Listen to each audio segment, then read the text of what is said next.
women are different, but they are all women. This video is androcentric from a men's point of view and is presented as opinion, commentary, and debate. Expressing opinions is not violence. These are ideas to challenge, question, and argue in public, because classical liberalism relies on the First Amendment for its dialectic.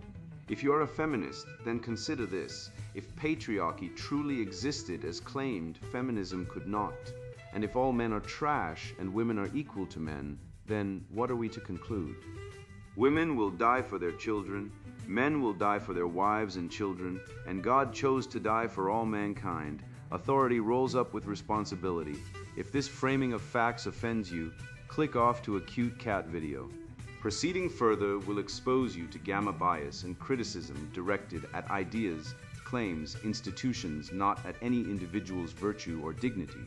Our method follows the 7 liberal arts: the trivium, grammar, logic, rhetoric, and the quadrivium, arithmetic, geometry, music, and astronomy. If this framework is not for you, feel free to exit now. It's no disgrace. Women are wonderful. God bless America. Men are great. Betrayal is their baseline from Eve to today, always gullible, always evil, and never responsible. Written by Conrad Riker, available now. Links in description. Men are not whining, they're waking up. How feminism, Marxism, and the cult of female fragility engineered the great male silence, and why it's time to shatter it with fire, truth, and a pocketful of Schopenhauer. I once watched a man get arrested for asking his wife why she hadn't come home in 3 days. Turns out she was living with her new boyfriend and had already filed for divorce. The judge granted her a restraining order against him on the grounds that his emotional distress made him a threat. That's not justice. That's theater. That's the gynocentric farce playing on loop across the West, where men are cast as villains in their own lives, and the script is written by women, feminists, and the cultural Marxists who weaponize empathy like a dagger to the spine of reason. You think this is rare? Think again. 87% of family court cases result in children being taken from their fathers, not because of abuse, but because the system presumes men are disposable, while women, no matter how destructive, are treated as sacred. Meanwhile, men die by suicide at nearly 4 times the rate of women, yet when we speak of pain, we're told to man up or stop whining. Whining.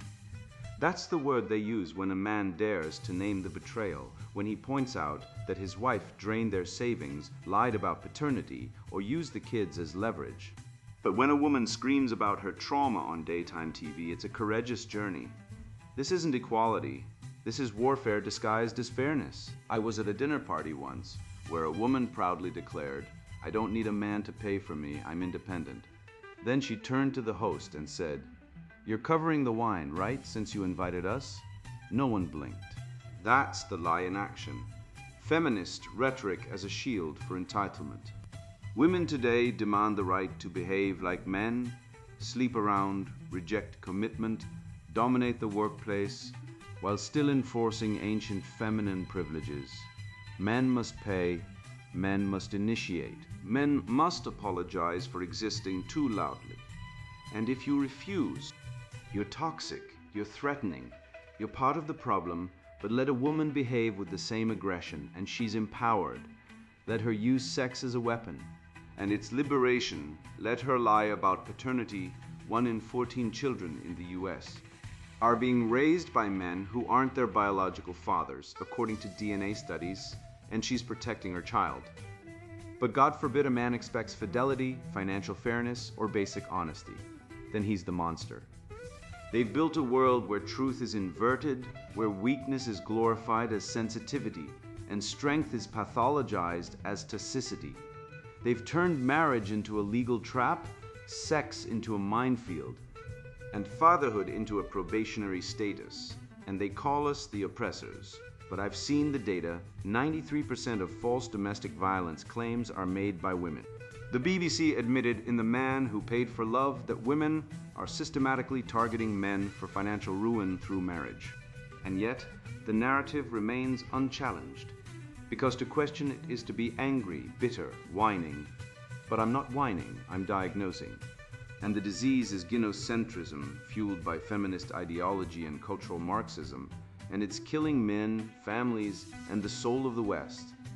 This essay isn't about rage, it's about resurrection. It's about reclaiming logic from emotion, truth from lies, and power from those who've stolen it under the guise of equality. If you're tired of being silenced, exploited, and blamed for your own destruction, then keep reading, because the spell is breaking and the red pill isn't bitter. It tastes like freedom, the silencing of men, how gynocentrism weaponizes dismissal as whining. 93% of false domestic violence allegations are made by women. That number hits like a hammer, doesn't it? It's not conjecture, not opinion. It's from the National Coalition for Men, backed by actual court data. Yet if a man says this in public, he's instantly branded a misogynist, a toxic male, or worse, a whiner. Let me be clear. Calling a man a whiner for stating facts is like accusing Galileo of arrogance for saying the earth moves. It's not emotion, it's not bitterness, it's testimony. And yet, for centuries, the female voice has been sanctified as sacred trauma, while the male voice, especially when it exposes deception, is pathologized as noise. Look at the taming of the shrew. Modern academics call it problematic, as if Shakespeare needed sensitivity training. But the real problem isn't the play, it's how we've inverted its meaning. Katharina isn't a misunderstood rebel. She's a shrew, a woman so consumed by rage and pride that she repels all suitors. Petruchio, he's not a brute. He's a man using wit, will, and theatrical absurdity to break her destructive patterns. He doesn't beat her, he outsmarts her. Yet today, we're told this is oppression. We're told female fury is valid, while male authority is toxic. Meanwhile, the 2022 BBC documentary, The Man Who Paid for Love, exposed women who deliberately married men to drain their bank accounts, run up debt, and vanish. And what was the public response? Not outrage, not condemnation. Poor things, they said. They must be damaged, or just successful predators. When a man does the same, he's called a con artist. When a woman does it, she's a survivor. This isn't equality. It's gynocentric immunity. Schopenhauer saw this coming. He wrote that women are deficient in justice because their moral compass is ruled by immediate emotional will, not abstract truth. He didn't hate women, he observed them. And he warned that in relationships dominated by female will, logic becomes the enemy. You see this every time a man presents evidence of betrayal texts, financial records, witnesses, and is met with, "How could you distrust me?" as if suspicion is a crime. But distrust isn't emotional, it's epistemological. It's born from pattern recognition. And the pattern is clear. Women lie about paternity at a rate of 1 in 10 births. Studies from Germany, Israel, and the US confirm this. They lie about abuse to weaponize family courts. They lie about consent to destroy careers. And when men point this out, we're told we're angry or obsessed. No, we're alert. And alertness is not a disorder, it's survival. Jordan Peterson didn't become a phenomenon by being nice. He became one by refusing to be silenced. When feminists screamed, "Patriarchy," he asked, "What is patriarchy?" When they cried toxic masculinity, he said, "Define toxic." He used logic as a scalpel, cutting through the fog of emotional manipulation. That's the model, not yelling, not rage. Clarity, because the accusation of whining only works if you accept the frame, that male pain is illegitimate, that male caution is paranoia, that male truth is aggression. It's the oldest rhetorical trick in the gynocentric playbook. Silence the accuser by calling him hysterical. But a man who speaks facts isn't whining, he's witnessing. And the courtroom of public discourse needs more witnesses, not more muzzles. Consider this: men commit 80% of suicides, yet men's mental health is treated as a punchline. We're told to man up, while women are given entire months, October, to talk about their feelings. Meanwhile, family courts routinely strip fathers of their children based on unproven allegations. Often after a woman says, "He's emotionally abusive," a phrase so vague it could describe Socrates. And if a father resists, he's arrested, or worse, he's cuckolded, raising another man's child, funding it, loving it, only to discover the truth years later. That's not rare, that's systemic. And when men speak of this betrayal, we're told we're bitter. But bitterness is the response to betrayal, not the cause of it. The cause is a culture that glorifies female deception as empowerment and punishes male vigilance as toxicity. The term whining is a cudgel. It's not criticism, it's censorship. It's the linguistic cousin of mansplaining, designed to shut down discourse before it begins. If a woman says, "I was traumatized," it's gospel. If a man says, "I was financially ruined by a false accusation," it's entitlement. This isn't fairness. It's feudalism, with women as the nobility and men as the serfs, expected to serve, sacrifice, and shut up. But history shows us what happens when serfs wake up. Revolutions. And this isn't a call for violence, it's a call for awakening. For men to stop apologizing for their pain. To stop internalizing the lie that their voice is noise. Your pain is not a flaw. Your caution is not cowardice. Your truth is not aggression.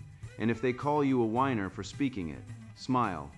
Because the loudest whine in history was the one from the earth itself, turning beneath Galileo's feet while the priest screamed silence. I've sat across too many candlelit tables, watching the cognitive dissonance flicker in her eyes as she demands I pick up the check after lecturing me for 20 minutes about the patriarchy, wage gaps, and how she doesn't need a man. And in that moment, the absurdity hits me like a shovel to the spine. This is the revolution. A woman who can land a 6-figure job, but can't land the courage to pay for her own damn appetizer. I used to think it was just awkward social norms. Then I looked at the data. Then I stopped excusing it. Then I realized this isn't about dinner. It's about dominance. It's about testing whether I'll kneel.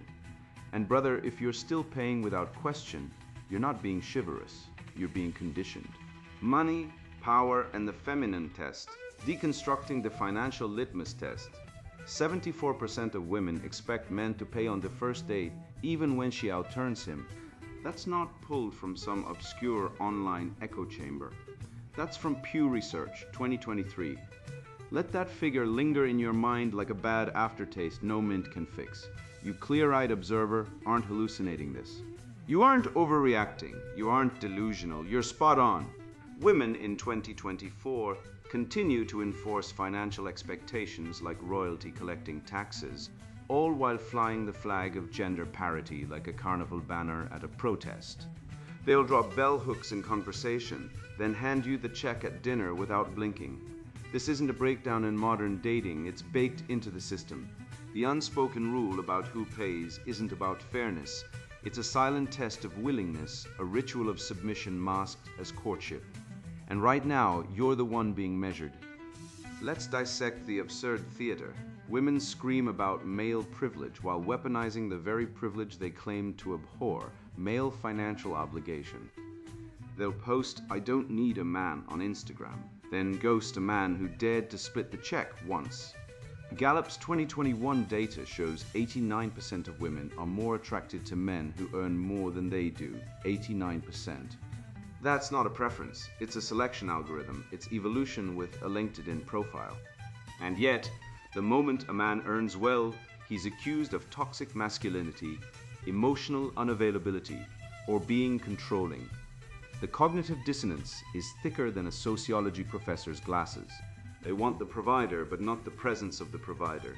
They want the wallet, not the will. They want the ox, but they want to geld it first. This isn't love, this is resource extraction. And women are not unaware of it, they're masters of it. Their subconscious isn't broken, it's functioning perfectly. Evolution programmed women to assess men as walking grocery stores with pulse. Schopenhauer nailed it. Woman is the most dangerous prey because she appears as the reward. You're not dating a human, you're auditioning for the role of sustenance. And if you fail the financial test, you're not dumped because you're incompatible, you're culled, like a weak stag during mating season. The Reddit thread where a woman brags about dumping a man because he made her pay for dinner once. 3,000 upvotes, not one critical comment. That's not an outlier, that's the norm. That post is a cultural confession. It's a trophy on the wall of gynocentric tyranny. And don't be fooled by the feminist propaganda about financial independence. That phrase is a con. It's like saying a cat is independent while it knocks your coffee cup off the table and stares at you like you're the problem. Women don't want independence, they want exemption. They want the right to earn 6 figures as a girl boss, then cry victim when you expect reciprocity. They want to be equal until equality requires them to pay for your dinner. Then it's patriarchal pressure or emotional labor. It's a one-way mirror. They see you, but you can't see them. Their independence is a stage prop. Their empowerment is a power grab. And their outrage is a weaponized tantrum. So what's the remedy? Flip the script. Refuse the test. If she's so independent, let her act independent. Say, great, you earn more? Cool, you're paying. Let's see if you value me or just my wallet. Watch the mask slip. Watch the feminist reveal the feudal baroness beneath. This isn't cruelty. It's clarity, it's diagnostic. You're not being cheap, you're conducting a field test on female hypocrisy. And when she balks, when she calls you cheap or controlling, you'll know the truth. She didn't want a partner. She wanted a provider. And providers aren't people, they're positions, and positions can be replaced. The financial litmus test is not about money, it's about dominance. It's about whether you'll kneel. Will you pay the tribute? Will you play the role of the silent ox, hauling the plow, while she reaps the harvest? Or will you rise, like Prometheus unchained, and stop feeding the beast? Because make no mistake, women aren't oppressed by the patriarchy, they're running it from the inside. They've outsourced the burden of provision while hoarding the rewards. And the moment men wake up to this scam, the moment we stop paying, the moment we demand reciprocity, that's when the screaming starts. Because equality only works when it's one way. And when you reverse the flow, the whole rotten system collapses like a Jesuit seminary in the 1970s. I've seen this game unfold too many times, first in the quiet betrayals of marriage, then in the open warfare of dating apps, and now in the performative chaos of social media. I once believed, like so many men, that if I followed the rules, paid, initiated, restrained myself, apologized when she was upset, then respect and intimacy would follow.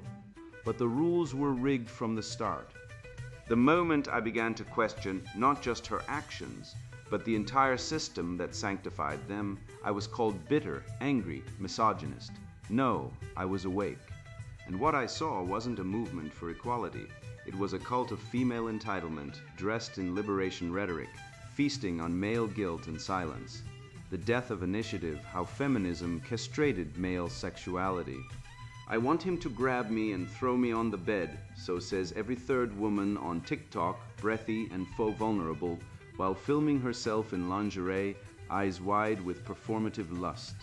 And then, when a man foolish enough to believe the script does exactly that, he's arrested, doxxed, and dragged through a kangaroo court of feminist outrage. Let me be blunt. This isn't confusion. This isn't miscommunication. This is predation. It's the oldest trick in the feminine playbook. Set the trap, bait the man, then scream victim when he touches the cheese. The modern woman doesn't want a lover. She wants a slave with plausible deniability, a man who initiates, but never really does, so she can punish him retroactively for what she secretly craved. Feminism didn't liberate women. It unleashed the idea of female nature, selfish, duplicitous, and cruel, while shackling men with guilt, fear, and legal terror. Men are visual. We evolved to notice curves, symmetry, motion, biological imperatives, hardwired by 200,000 years of survival. Women are emotional. They evolved to assess commitment, security, social standing, because a child without a provider dies. These are not stereotypes. They are biological facts, confirmed by every cross-cultural study from Desmond Morris to David Buss. Yet feminism demands men suppress their nature while women weaponize theirs. A man who admires a woman's body is a creep. A woman who parades hers on Instagram is a queen. A man who initiates sex is aggressive. A woman who initiates divorce after years of withholding sex is a survivor. The double standard isn't a bug. It's the operating system of gynocentric society, and it's destroying male sexuality, one false accusation at a time. In the bedroom, men are given a logical contradiction and told to perform like Olympic athletes. You must initiate, be the spark, the flame, the conqueror. But you must also be a psychic, read her mood, her energy, her silent disapproval. You must be dominant, yet never too much. You must be confident, yet never arrogant. You must be strong, yet never toxic. This is not a relationship. This is a minefield with no map. And the punishment for stepping on the wrong wire: financial ruin, social exile, or prison. The 2020 Kinsey Institute study found that 68% of men now fear initiating sex due to false accusation, up from 32% in 2010. That's not progress, that's castration by cultural engineering. You're not raising strong men. You're breeding eunuchs with student debt. Look at Euphoria, HBO's glorified softcore tragedy masquerading as drama. Teenage girls fuck strangers, overdose, exploit boys, and are framed as damaged or brave the boys, either broken addicts or predators. Nate is toxic, Fez is dangerous. But Maddie, she's complex, Cassie. She's vulnerable. The message is clear. Female promiscuity is art. Male desire is pathology. This isn't storytelling. This is ideological programming, a feminist fever dream where men are either monsters or servants, and women are eternal victims no matter how destructive they are. It's the same lie sold by Camille Paglia's Men Are Trash rant, by Me Too's weaponization of ambiguity, by the family court system that awards 80% of children to mothers, even when the father is the stable, present parent. Schopenhauer saw it coming. Chastity is unnatural to man, but society demands it more from men than women. 2 centuries ago, he diagnosed the disease. Society shames male desire while indulging female caprice. Today, that disease has metastasized. Men are shamed for looking, touching, wanting, while women are celebrated for sleeping with rappers, dropping babies like handbags, and then blaming patriarchy when the deadbeat dad vanishes. The porn epidemic? It's not caused by male lust. It's caused by female withdrawal, by women who want emotional connection but refuse sex unless every emotional box is checked, while demanding men pay for dinners, dates, and devotion like subscription services with no deliverables. The cure? Reclaim sexual sovereignty, initiate with confidence, set boundaries. If she wants mystery and dominance, give it, but only if she meets you with respect, not games. Stop being the unpaid therapist, the guilt-ridden performer, the walking liability insurance policy. A woman who says, "I want to be taken," but then calls the cops when you do. She doesn't want passion. She wants power. She wants the thrill of seduction without consequence, the rush of danger without risk. And she'll destroy you to keep that illusion alive. Don't play her game. Be the man who knows his worth, controls his desire, and demands reciprocity. Not because you're toxic, but because you're human, and you refuse to be castrated by a culture that worships female chaos and demonizes male strength.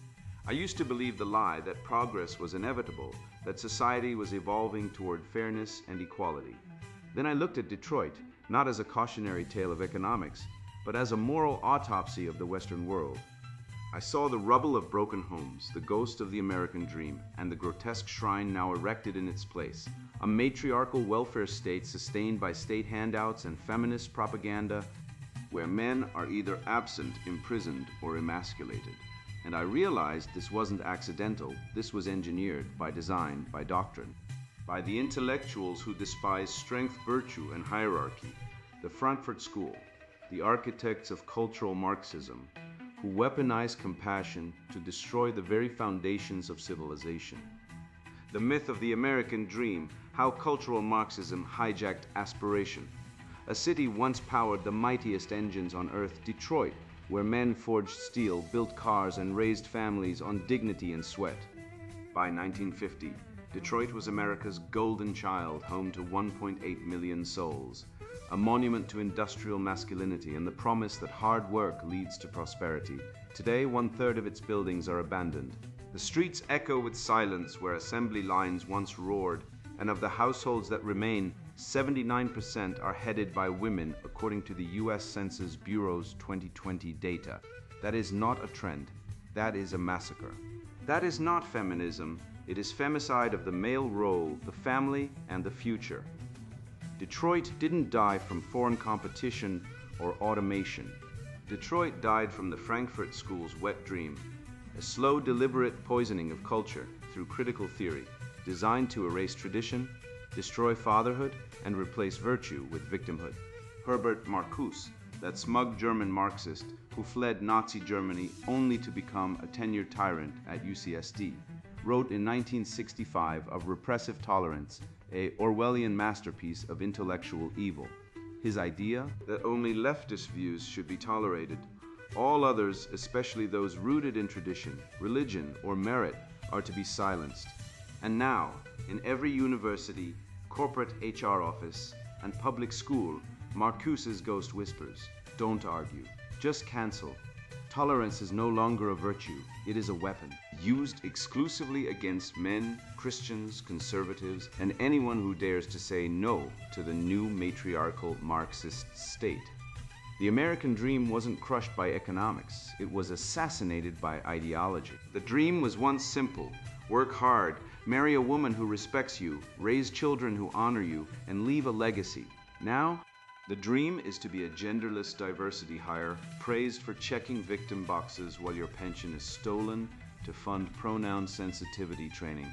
Let's talk about wages, since the feminists never stop lying about them. Since 1973, median male wages have stagnated. Adjusted for inflation, a working man today earns about the same as his father did 50 years ago. Meanwhile, female labor force participation has doubled. Yet, in every classroom, every TED Talk, every NPR podcast, you hear the same robotic chant: men still dominate. Dominance is not measured by presence, it is measured by responsibility, authority, and sacrifice. Men still die in workplace accidents at 92% of the rate BLS data. Men still make up 97% of the homeless population who refuse shelters HUD. Men still commit 99% of mass public suicides by cop. And yet, the cult of feminism insists men are privileged. Privilege, I call it duty. And when men fulfill their duty, they are discarded like used condoms, divorced, disinherited, and demonized in family court, where 80% of custody goes to mothers regardless of fitness, and where men pay child support to women who abort their babies. Yes, abortion rate for unwanted pregnancies is over 60%, and in many cases men are forced to pay for children who were killed without their consent. That's not justice, that's legalized betrayal. And how did we get here? The pivot was 1965, the Immigration and Nationality Act, which opened the borders, and the feminist wave of the 1970s, which opened the divorce courts. Before then, the family was an economic unit. Father worked, mother nurtured, children learned after men, were rebranded as oppressors, women as warriors, and children as accidents. The Protestant work ethic, faith, discipline, delayed gratification, was mocked as toxic masculinity. Now the new gospel is preached in cubicles and classrooms. Feel your feelings, validate your identity. Blame the patriarchy, the new church, diversity trainings, the new sacraments, pronouns, the new saints, transgender activists who've never held a real job, the new hell. Being a married father who pays child support and gets 20% parenting time. I once met a man in a gym, call him Dave, who worked 60 hours a week as a mechanic. He was divorced. His ex-wife, who had affairs during the marriage, got the house, the kids, and $1,200 a month from him. He lived in a studio apartment, ate ramen, and trained weights to stay sane. One day, he saw his daughter on social media. She posted, "Happy Father's Day to the best dad," tagging her stepdad, the man who'd replaced him. Dave didn't cry, he just laughed, a dry, hollow sound like a gun with no bullets. That is the American dream now. You work, you sacrifice, you get erased. And when you speak up, you're told you're angry or toxic. But I say, anger is the soul's immune system. And if you're not angry at this system, you're either lying or dead inside. So what's the remedy? Praxa, action rooted in truth. Marry wisely, meaning marry a woman who fears God, respects your authority, and would rather die than betray you. Train your body and mind, because weakness invites exploitation. Own property, because renters are serfs. Reject victim identity, because the moment you claim oppression, you surrender power. Be a patriarch, not a beta. As Peterson said, clean your room, then rebuild the world, and rebuild it we must. Not with marches or hashtags, but with families, businesses, schools, and churches built by men who know their duty and refuse to apologize for it. The living spirit of Western civilization, the pursuit of the good, the true, and the beautiful, was not born from equality.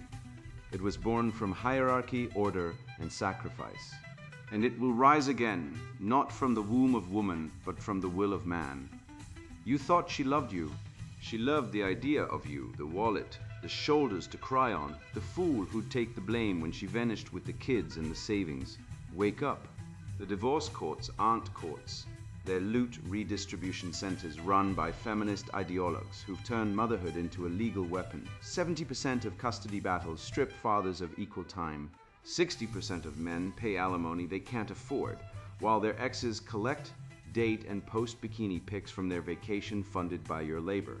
And if you protest, you're toxic, you're angry, you're whining. Meanwhile, she gets a victim badge, therapy, and a support group. You get silence, shame, and a suicide rate 4 times higher than hers. That's not justice. That's gynocentric terrorism. I once believed the lie too, that love was mutual, that fairness ruled, that truth mattered. Then I read Schopenhauer in a motel room after losing everything to a woman who faked depression to gain sympathy in court. He wrote, "The best way of rendering others happy is not to expect it from them." That hit like a hammer. Women aren't evil. Nature made them hypergamous, self-preserving, emotionally strategic. But we've built a civilization that worships them as saints while castrating men with guilt, taxes, and false accusations. Feminism didn't free women. It freed them to exploit men with impunity and cultural Marxism. Just the intellectual veneer on a predator economy disguised as equality. So what now? You don't whine, you don't beg, you don't kneel, you build. You train your body like a Spartan, your mind like a Stoic, your finances like a Renaissance merchant prince. You speak truth, even when it offends, especially when it offends. You walk away from the woman who says, "I'm independent," but expects you to pay for her avocado toast and therapy copays. You ignore the HR witch trials at work where men are punished for existing, while women are promoted for complaining. You raise sons who know their worth isn't measured by a woman's whim or a diversity quota. You become the oak, unshakable, rooted in truth, unafraid of storms. You've read this, you've seen the data, you've felt the sting of betrayal, and the lie of the red pill being extreme. No, the extreme is silence. The extreme is letting your son grow up without a father because the state handed his mother a sword and called it justice. The red pill isn't rage, it's clarity, and now you have it. So go, speak, write, record. Share this truth like contraband in a prison of lies. They can't silence all of us, not if we rise, one man at a time, armed with logic, virtue, and the unapologetic spirit of the West. The spell is broken. You are free. Now act like it. And now the sponsored book introduction, Betrayal, is their baseline. From Eve to today, always gullible, always evil, and never responsible. You were lied to. From the first bedtime story about a princess waiting for true love to the classroom lessons where you were told that kindness and effort would be rewarded, someone has been pulling the strings. You believed that loyalty mattered, that honesty would protect you, that love was real. And then she walked away, not because you failed, but because you were predictable. You were the meal ticket, the protector, the provider, until the moment you weren't convenient anymore. And when the mask came off, you were told it was your fault. Toxic, insecure, controlling. Words not meant to describe behavior, but to silence you, to bury you under guilt for daring to expect basic decency. This book is not therapy, it is surgery.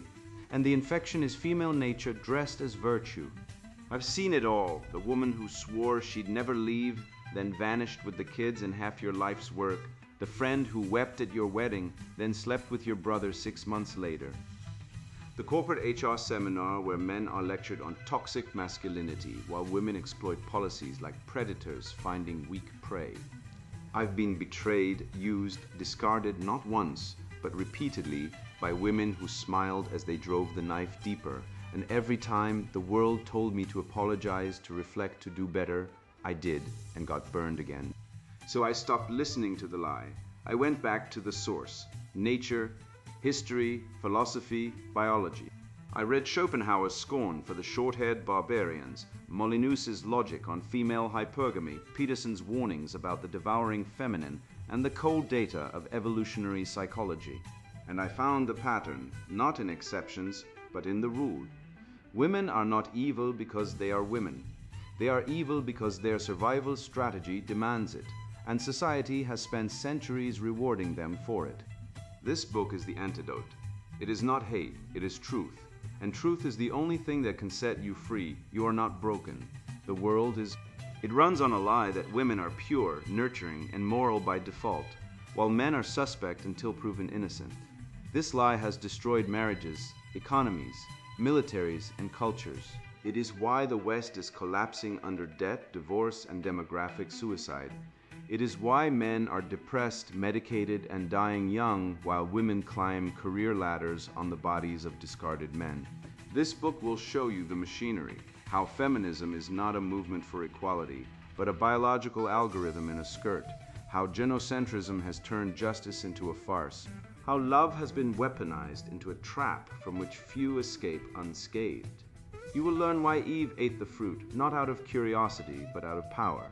Why divorce courts are not about fairness, but female leverage. Why caring is often just manipulation in soft lighting. This is not speculation, it is evidence, logic, and history compiled for the man who is done being fooled. This book is for men who have bled. For those who've been called misogynists for noticing patterns, labeled bitter for refusing to forgive the unforgivable, shamed for walking away from a system designed to consume them. It is for men who love Western civilization, not the woke parody of it, but the real thing: truth, beauty, courage, honor, reason. Men who understand that the trivium is a weapon, that logic cuts through emotion, that grammar exposes deception, that rhetoric can rally the dispossessed. If you are still waiting for her to change, for society to wake up, for fairness to prevail, close this book now. It will not help you. But if you are ready to see the Matrix for what it is, to stop being the hero who dies in the third act, then read on. This is not a self-help book. It is a war manual. And the war is for your mind, your future, and your soul. Do not expect balance. There is none. You will not find both sides here because there are not two sides. There is truth and there is propaganda. This book names the demons: feminism, gynocentrism, cultural Marxism, the divorce state, the sexual marketplace, the womb economy, and it destroys them with logic, history, and unflinching observation. If you are a woman who thinks this does not apply to you, good. Put this book down, go write a diary, start a podcast, complain about patriarchy. This is not for you. If you are a man who still believes in the good ones, who thinks chivalry will be rewarded, who trusts the system, then you are not ready. Wait until the betrayal cuts deep enough. Wait until you lose everything. Then come back. But if you are awake, if you've seen the pattern, felt the knife, smelled the lie, then this book is your compass. It will show you how to think, how to act, how to survive, and how to rebuild. The red pill is not a metaphor.